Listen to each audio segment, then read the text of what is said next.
Welcome to Rising Tide Startups, where today's most exciting solopreneurs share their startup stories. They also deliver tangible strategies that they would implement personally if starting their business over today. Each episode is a startup masterclass. Make sure you take notes. Take it away, Kevin. This is Kevin Pruitt with another episode of Rising Tide Startups, and my guest today is Stephanie Roulic. Stephanie, thank you for joining us from Boston. Thank you so much for having me. I'm really excited about this. I reached out to Stephanie on LinkedIn, and it's amazing when I landed on her profile. It's like a spider's web of the connections that she had, not just in Boston, but even in the startup space as a whole. But please share a little bit of your bio, a little bit of your background with our listeners. Well, that's a very flattering intro. Thank you. So my name is Stephanie. I founded an organization called Startup Boston. It's completely volunteer driven, myself included. And we create events and initiatives throughout the calendar year. So our flagship event is Startup Boston Week. It brings close to 4,000 people together over the course of 5 days. It's a lot of fun. But then we also do, a couple monthly events. We do both networking and webinar type of based events to really bring together the whole startup community. So that is definitely what I am obsessed with doing. But then additionally, for my full-time job, I recently left a company I co-founded, and I now run a customer success team over at a new startup called Goldcast, which is a virtual events platform, ironically enough. It's like my two worlds colliding. I love it. So that's kind of like the two sides of me right now.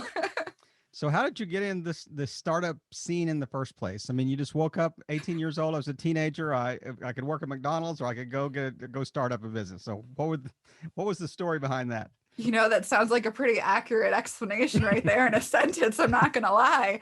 So I went through college. I went to UMass Amherst. I had absolutely no idea where I was going to end up. So I got a BA in communications.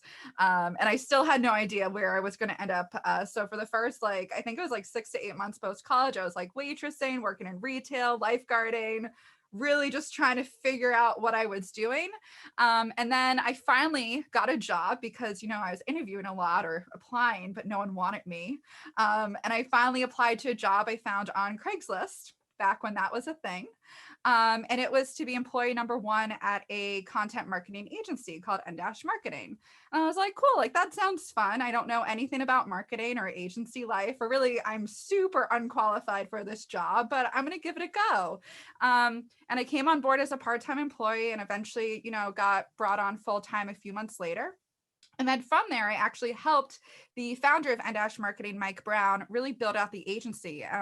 And him and I kind of, worked together. He brought in about 50 or so clients. I was responsible for client operations and really managing onboarding new employees and onboarding new clients and kind of what customer success is like now. So that was my bread and butter for the first 2 to 3 years. And then he had an idea to create a software platform, which was, still in line with content marketing. It was to really put the whole agency online and connect brands to writers.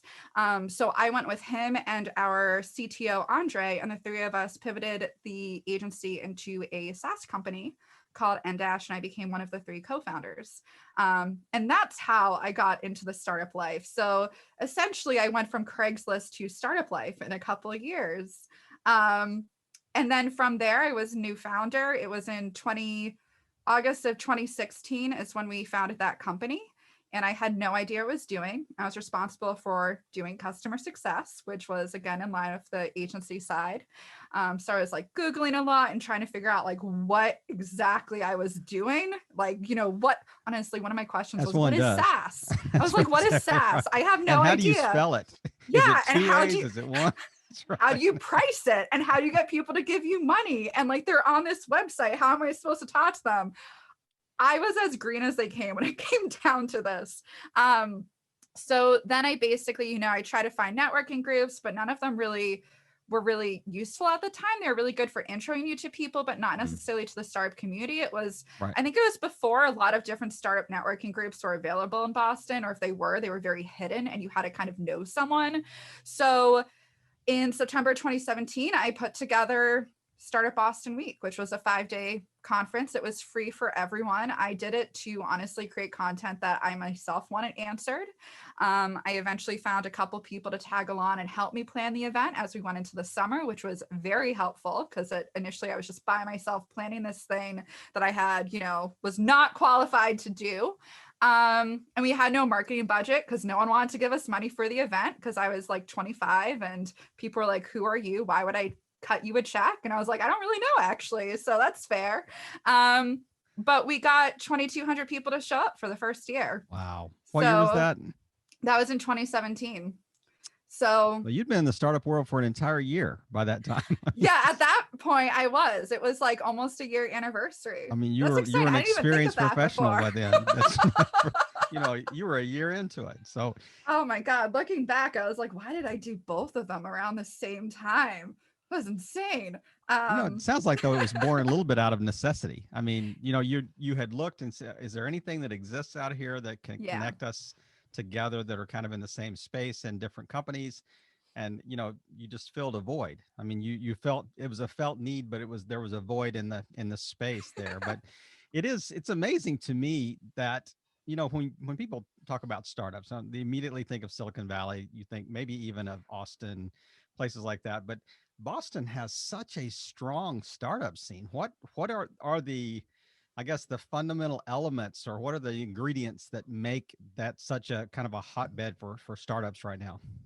Yeah, I mean, so I think there's a lot of factors that go into it. One of them I do think is that we do have an underdog mentality. Like everyone thinks Silicon Valley, and we're out here being like, we're cool too. We have awesome tech and awesome people. Like, one of the great pillars of where we're located is like all of the talent we have. Like we have some of the best schools here, just Harvard, MIT, like we have such amazing minds creating awesome things in those universities and are being hired for some of the top startups. So that in general, I think is like a huge selling point. And the fact that like, even if you're in the suburbs, you're still very close to the city. While we have traffic, it's still very accessible by like train and, your T's and, even just being able to drive from like Lowell to Boston is very doable.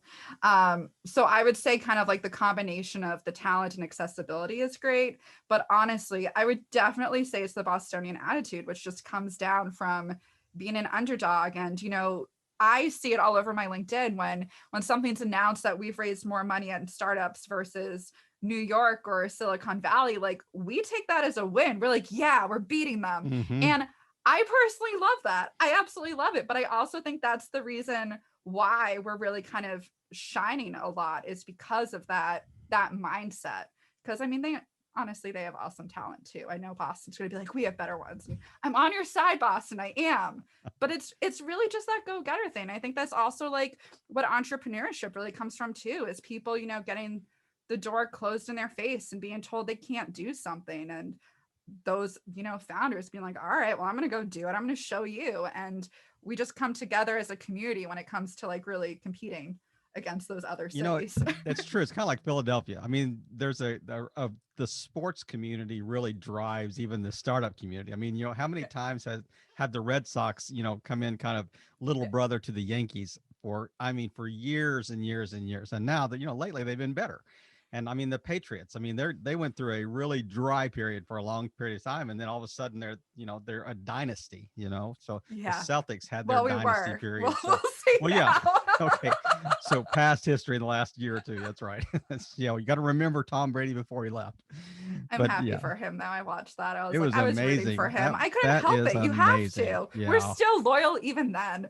I mean, for a 60-year-old to win the Super Bowl, I mean, it was just amazing. How I'm just jealous. The rest of the world is jealous of Boston and Tom Brady. So, but tell us a little bit about the event itself. I mean, not in your wildest dreams when you started planning, did you think 2,200 people would show up the first year? Oh no. I mean, I threw so many I wouldn't call it Hail Marys necessarily, but I kind of went out on a limb and I had no shame asking people for favors and asking people to speak. So in year one, I got Brian Halligan, who is the founder of HubSpot, to speak for free. I got Paul Lieberman, the founder of DraftKings, also to speak. Jules Pierre, who's the founder of the Grommet. Like we had some A+ listers in that first year lineup. I need to thank them. Like, thank you for speaking. That definitely helped, show that this conference was legit.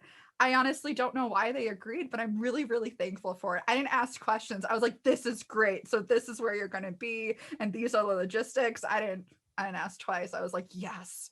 So that was a huge help. But then also it was really an interesting moment for me in 2017, because I really had no network. I didn't know anyone. Like, that's why I was organizing it to begin with. And the whole Boston community like rallied behind it, which I think also just goes into like why Boston is becoming like more and more of a main player for startups, because everyone was like, oh, you're doing something to help other founders, help other startups. Like, I want to be involved. Like, what do you need? And it was all these people. It was just, it just like kept kind of going forward. Like more and more and more people just kept joining. I'd meet one person, they'd intro me to others, like other speakers or venues or people that were just willing to donate time, donate resources to make this happen. So it was really like a bootstrapped event where everyone just came together and was like, what do you need? Who can I connect you with? And it was a really great experience. It was really, really fun. It was fun and exciting to see everyone else being excited about this. And I loved watching it over the past couple of years too, because even though I'm still leading the charge, like people join the team. We have like 45 people now on this volunteer team, and people are there because they really care about the startup community, and just seeing them take their part and own it and get, excited and get more people excited about it. I love it, because now it's really become like a community group of people just sharing their knowledge and their network and really putting it back into the Boston startup scene. So it's magical. I love it. I get so excited thinking about it. It is. I mean, just the names that you listed and the numbers that you had that first year. I mean, I would think that there would almost be this fear that you're thinking, how can I ever repeat that?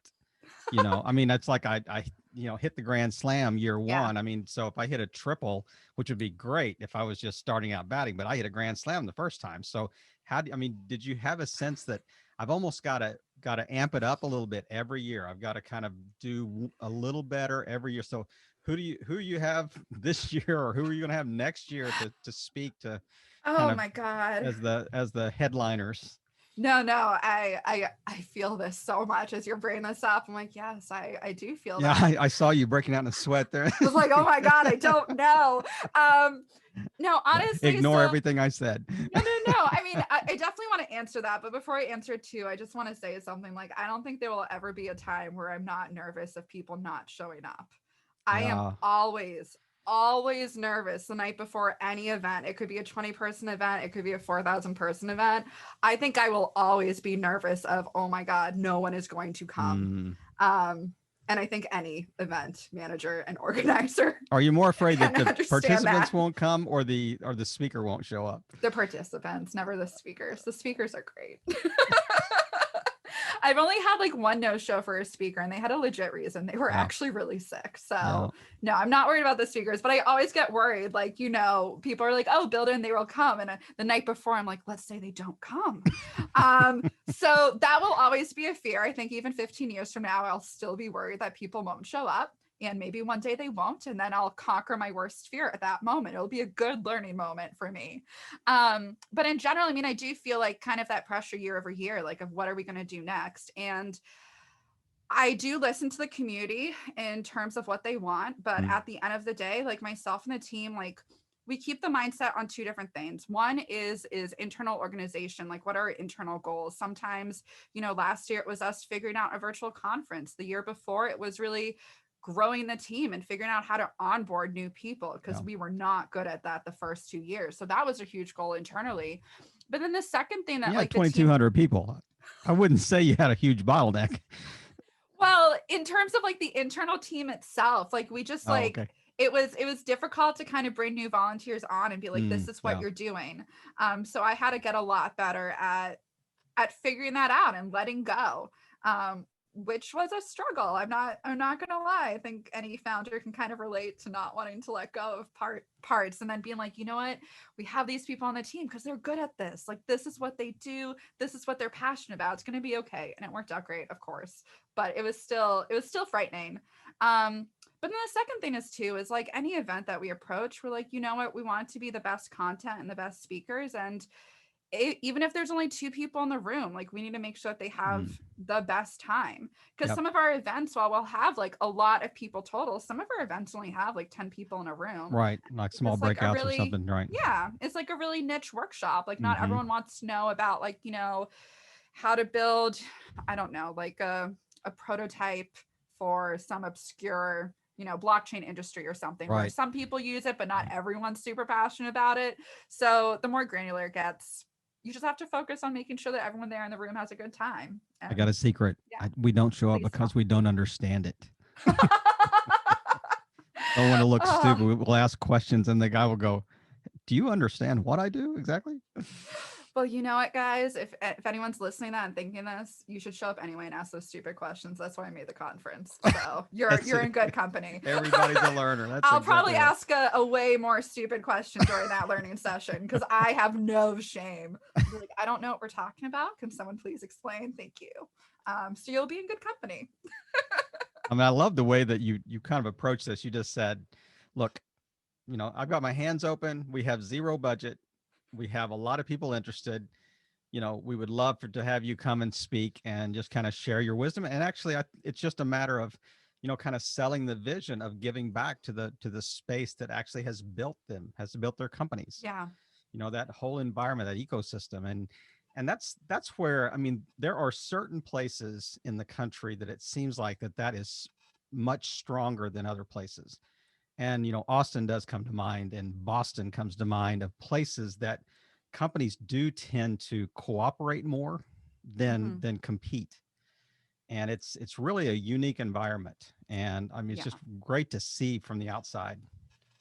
Yeah, I mean, I do think that Boston still has a little bit more to go with that in mind. Like, I think the reason why Silicon Valley has been so far ahead is because of their extreme openness.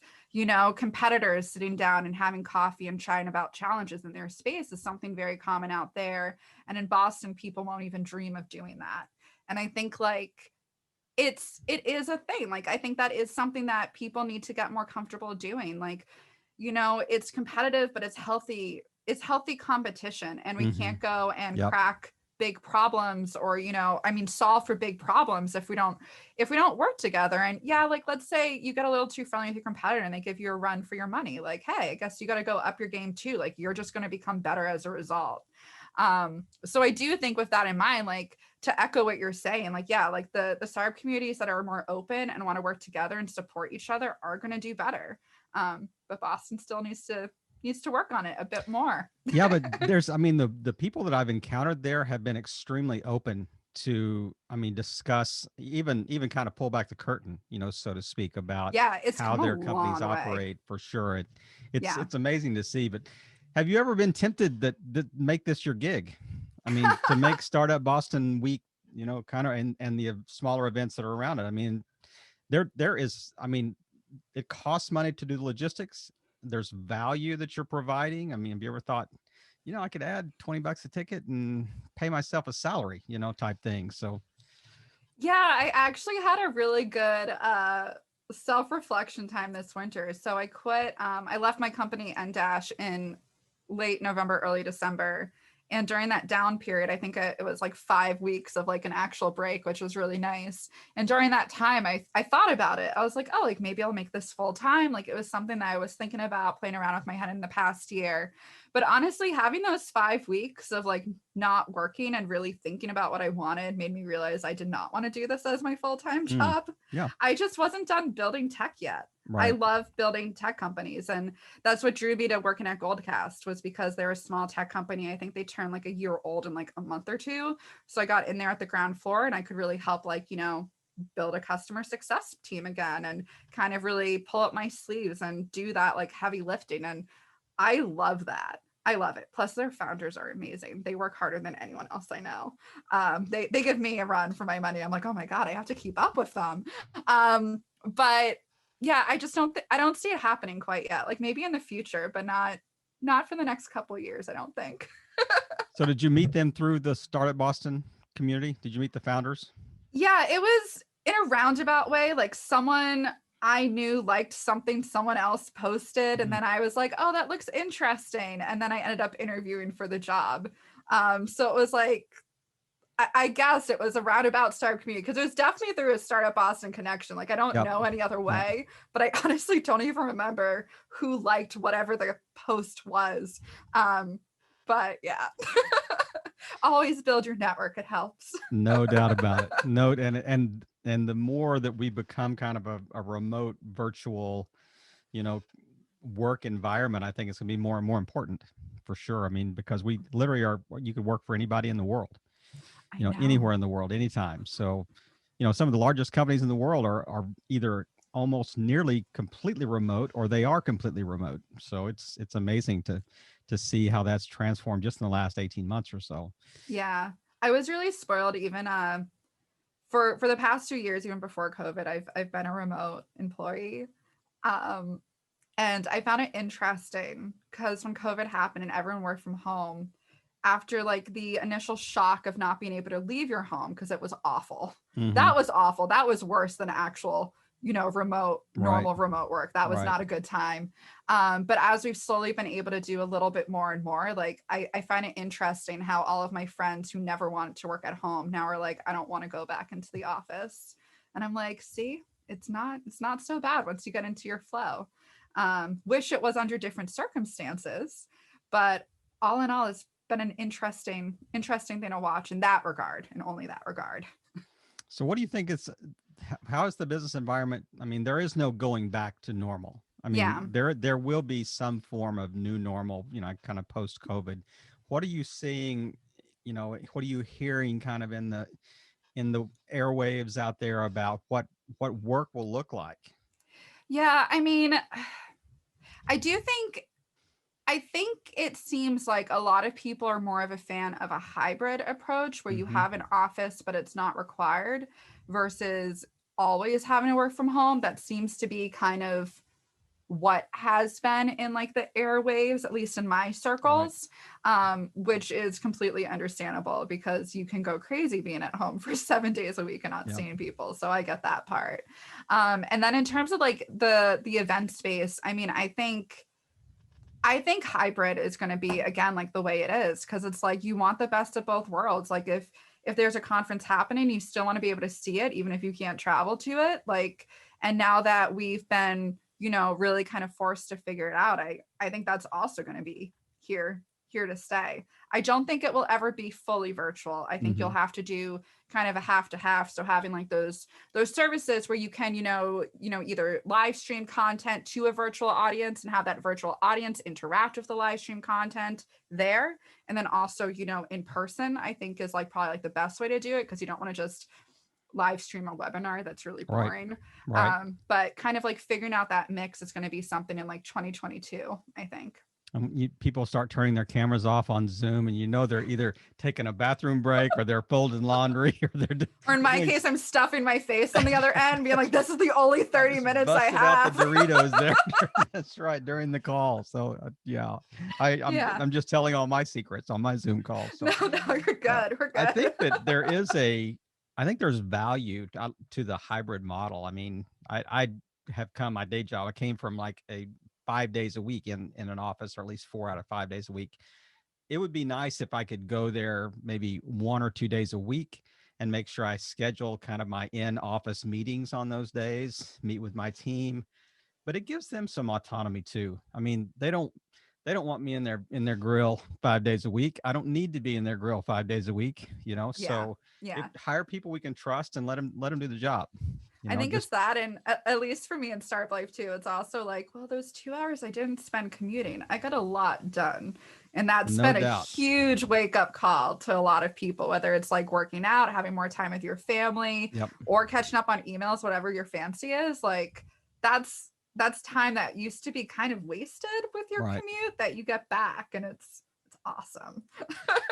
How do you manage the day? Like, I mean, when you went from say being in an office to being at home, I mean, how do you Yeah. kind of turn off that switch at 5 o'clock or 6 o'clock or 7 o'clock or Oh whatever? Or man. do you kind of find yourself, it gets a little gray, you know, my work day is a little gray now. Yeah. I mean, so I'm probably the worst because I'll have my full time, but then I have Start Boston on the side. So I'm probably like the worst, but I definitely have to go and set lines to myself. Otherwise, I suffer from like severe burnout. Yeah. So I think everyone's different. I don't think there's any like, cookie cutter solution. For me, what works is like I'll usually go like really hard, like work like, 12, 14-hour days, honestly, like Monday through like Thursday. And then come Friday around like 7 p.m. is where I guess that would still be 12 hours. But at 7 p.m. on Friday is when I'm like, I need to like not be here, and I'll have wine or tea or whatever it is and like veg out and watch like the worst TV you can think of. Yep. And then my weekends, I always give myself one day where I'm not online, like nothing. There will be nothing. I'll work my other day, but I will not do anything for that one day. And for me personally, having that one day where I don't open my computer is like, that's what I need to Yep. like get myself going. But I feel like other people have other ways. I've heard people like they really outline their schedule. So like they know on an hourly basis what they're doing. Whatever works. But for me, my one day a week, that's perfect. I mean, I love that idea. And I think back, it's almost like like doing a Sabbath, like Yes.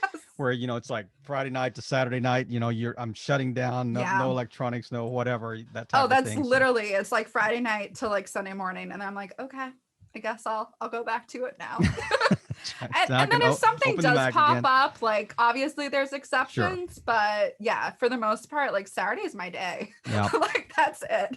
I think that's healthy. And I think our listeners need to really, kind of camp on that one and think, hey, am I doing that?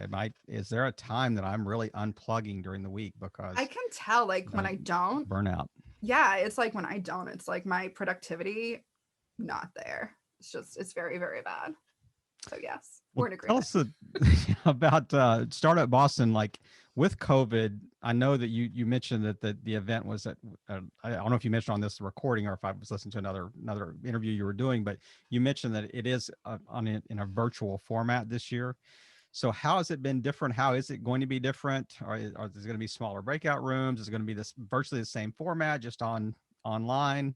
Yeah, so this past year we did it all virtual. We kind of started that pivot around May.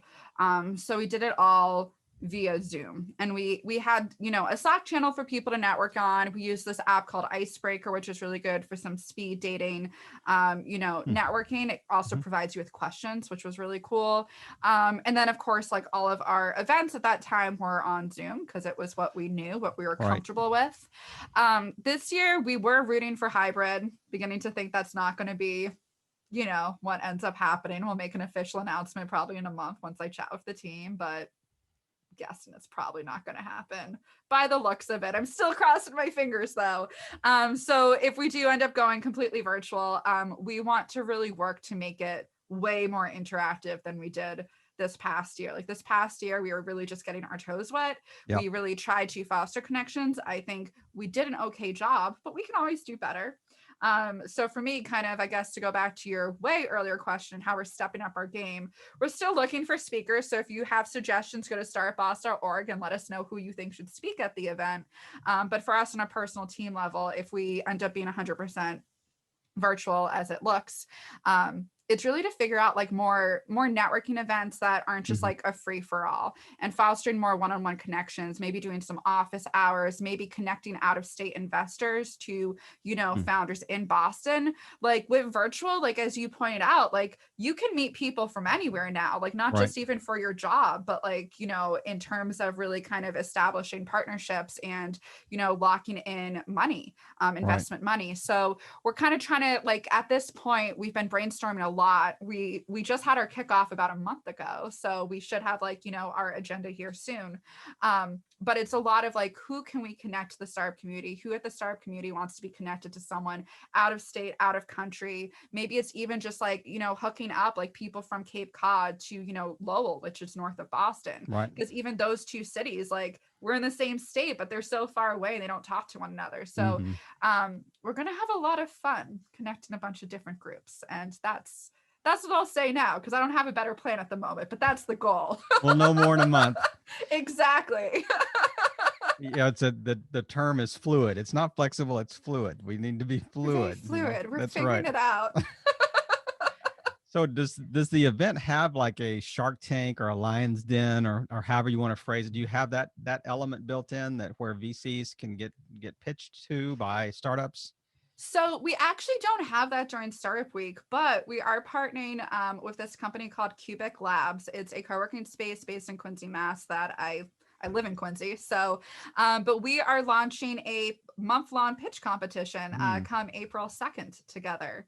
And that will be kind of our first stab at doing that. It's going to be 3 rounds of voting. Two of the voting rounds will be done by the public. The final round will be by a panel of judges, investors, founders who really know their stuff. But that will be the first time we do something like that. So I'm really, really excited for it. That'll be fun.